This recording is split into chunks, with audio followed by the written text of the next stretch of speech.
años aquí, Día de Enseñanza, está den luz de conmemoración de 35 años y a la vez nos está conmemorando 20 años de Willemstad, riba e gerencia mundial de UNESCO. Enseñanza está un derecho. Educación está un derecho fundamental. Cultura está inherente en nuestro ser y nuestra existencia.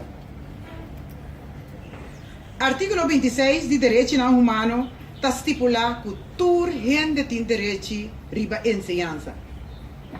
Y con enseñanza está de vital importancia para el desarrollo de nuestro país. También estaba sumamente necesario para estipular un día oficial para cuatro gente por reflejar enseñanza y educación. Está dos conceptos importantes. Enseñanza y educación. ¿Qué es enseñanza? Enseñanza es traspaso de conocimiento, habilidad y actitud que a mí te pone meta adelantar como se cumple con él. Educación, sin embargo, tiene otra significación. Este es el proceso de cual una persona, mayoría ya un joven, está formar según norma y valor de su educador y según norma y valor de su comunidad. Esta es la comunidad en la cual nos está viva aquí en Cutacontapanos. A ver, ministra que para que tu na aspecto de educación, para sombra e proclamación, está dando espacio para nos dar atención tanto na enseñanza como educación. Educación está mucho más importante que enseñanza, aunque no está cana man de man. Educación está comenzando fuera de casa.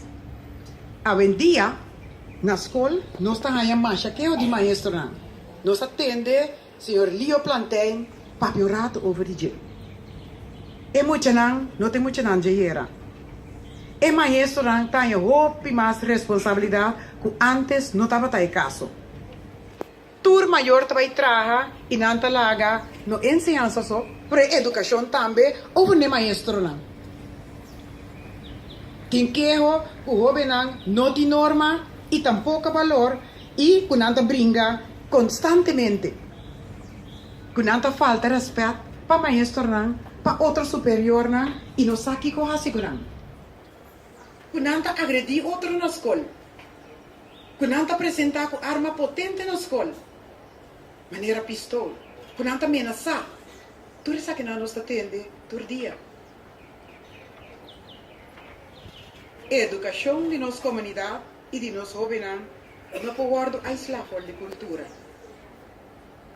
Comportação de um gente está inerentemente marana na sua cultura e na nossa cultura. Pergunta está agora, o que é a nossa cultura? Cultura está em maneira que o gente está em sentido social com o outro, está em maneira que o gente está socializar com o outro, forma família, forma grupo e organizar atividade.